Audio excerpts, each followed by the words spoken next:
Hello everyone, সিম্পলিফিকেশনে এই অঙ্কটি দেখো। WBCS, board SI, MVI, CGL এই পরীক্ষাগুলিতে এসেছে। তার মানে এই অঙ্কটা ভীষণভাবে ইম্পর্টেন্ট। এই টাইপের অঙ্কগুলো দেখা মাত্র অ্যান্সার করা যায়, সেটা কিভাবে দেখে নাও।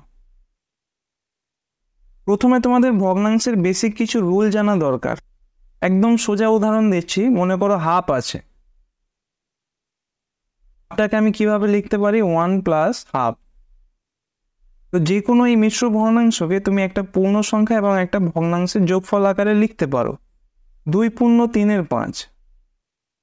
এটাকে 2 প্লাস 3/5 এইভাবে লেখা যায়। এটা একটা কনসেপ্ট। এবার দেখো দুটো মিশ্র ভগ্নাংশের যোগফল কিভাবে বার করবে। মনে করো 2.5 আছে প্লাস 3.5 আছে। 2 পূর্ণ 1/2, 3 পূর্ণ 1/2। 2.5টাকে কি লেখা যায়? 2 প্লাস হাফ। 3.5কে 3 প্লাস হাফ এইভাবে লেখা যায়। তো ডাইরেক্ট তোমরা দেখেও করতে পারো। পূর্ণ সংখ্যাগুলো যোগ করলে 2 3 5, আর বাকি পড়ে থাকছে হাফ আর হাফে 1, তাহলে 5 প্লাস 1 সমান হচ্ছে 6।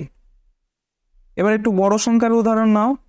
মনে করো 221 পূর্ণ 3/5 আছে, তার সঙ্গে তুমি যোগ করছো 17 পূর্ণ 2/5। তাহলে পূর্ণ সংখ্যাগুলো কি কি আছে? 221 আর 17। এই দুটো প্রথমে যোগ করলে কত হচ্ছে? 2 2 1 3 আর 7 1 8, 238। এরপর ভগ্নাংশগুলো দেখো, 3/5 রয়েছে আর 2/5 রয়েছে। এই যোগফলটা কি আলাদাভাবে কষার প্রয়োজন? দরকার নেই। কারণ দেখো a/x, b/x আর c/x এই তিনটে যোগফল কত হবে? যখন দেখবে হর একই আছে তখন হরটা নিচে সেম বসে যাবে আর উপরে সবগুলো যোগ হয়ে যায়। এবার এই অঙ্কের ক্ষেত্রে দেখো হর দুটোই 5 আছে, তাহলে নিচে 5 হলো আর উপরে দেখো 3 2 5, 5 5 1। তো ডাইরেক্ট এটা দেখেও করতে পারতে। নিচে যখন দেখতে পাচ্ছ 5 আছে আর উপরে যোগফল 5 করছো, তাহলে সেটার মানে হচ্ছে 1। তাহলে এর উত্তর কত হবে? 239। আর একটা কনসেপ্ট তোমাদের জেনে রাখতে হবে। যেমন মনে করো 5টা 2-এর যোগফল। ছোট সংখ্যা বলে তুমি মুখে মুখে যোগ করতে পারো, 2 2 4 2 6 2 8 2 10। কিন্তু এটা যদি কোনো বড় সংখ্যার যোগফল দেয়, 7 8 9 5 প্লাস 7 8 9 5, এরকম মনে করো 4টে দেওয়া আছে, তখন কি করবে? আলাদা আলাদাভাবে যদি যোগ করতে যাও অনেকটা সময় নেবে।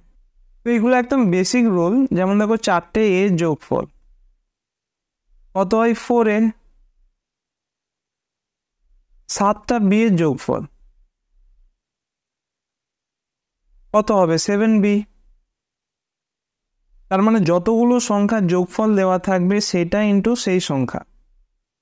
এখানে কটা আছে? 5টা 2, তার মানে 5 × 2। এই উদাহরণে কি বললাম?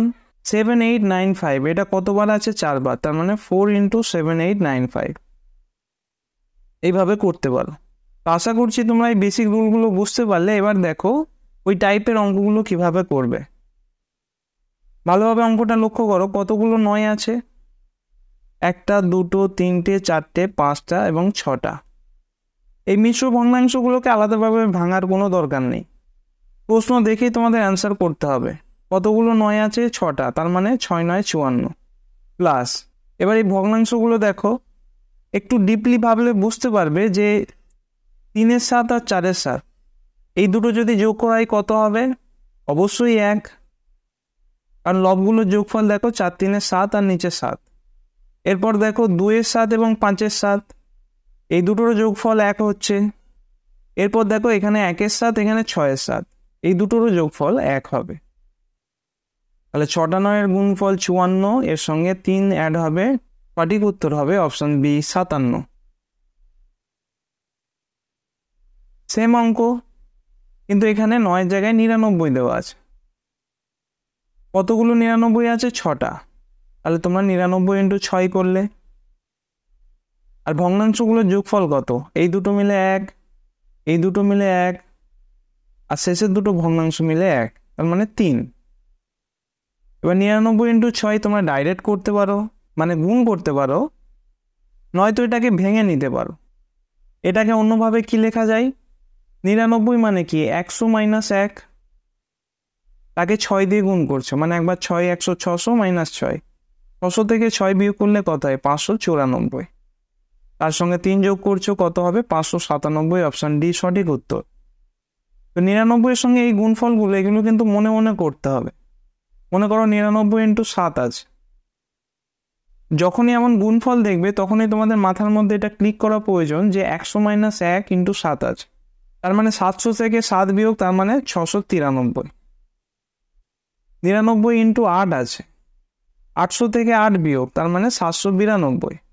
তো এইভাবে তোমাদের ক্যালকুলেশনের স্পিড আনতে হবে। এবং ফাইনালি প্রথম যে প্রশ্নটা দেখিয়েছিলাম এটা ওই একই প্রসেস। কতগুলো 3টে 9 আছে দেখো, কটা? তাহলে 3টে 9 ইন্টু 6, এটাকে মুখে মুখে কীভাবে করবে? 999 মানে 1000 মাইনাস 1, এবার তাকে 6 দিয়ে গুণ করছো, অর্থাৎ 6000-এর সঙ্গে 6 বিয়োগ, তাহলে এটা কত হচ্ছে? 5994। আর বাকি ভগ্নাংশগুলো যোগফল 3 হবে। এই দুটো মিলে 1, তারপর এই দুটো মিলে 1, আর ধারের দুটো মিলে 1, তার মানে 3 হচ্ছে। সঠিক উত্তর হবে অপশন এ 5997। এবার দেখো তোমাদের বাড়ির কাজ হচ্ছে 3টে 9 জায়গায় তোমরা 4টে 9 কাউন্ট করবে। তাহলে প্রথম সংখ্যা হবে 4টে 9 1-এর 7, প্লাস 4টে 9 2-এর 7 3-এর 7, এইভাবে করে শেষের সংখ্যা কত হবে? 4টে 9 6-এর 7। অঙ্কটা দেখা মাত্র পেন খাতা ছাড়া করার চেষ্টা করো। কত অ্যান্সার হলো কমেন্ট করে জানিও। পরের ক্লাসে সিম্পলিফিকেশনে আরও একটি ইম্পর্টেন্ট টাইপের অঙ্ক নিয়ে আলোচনা করব। Thank you.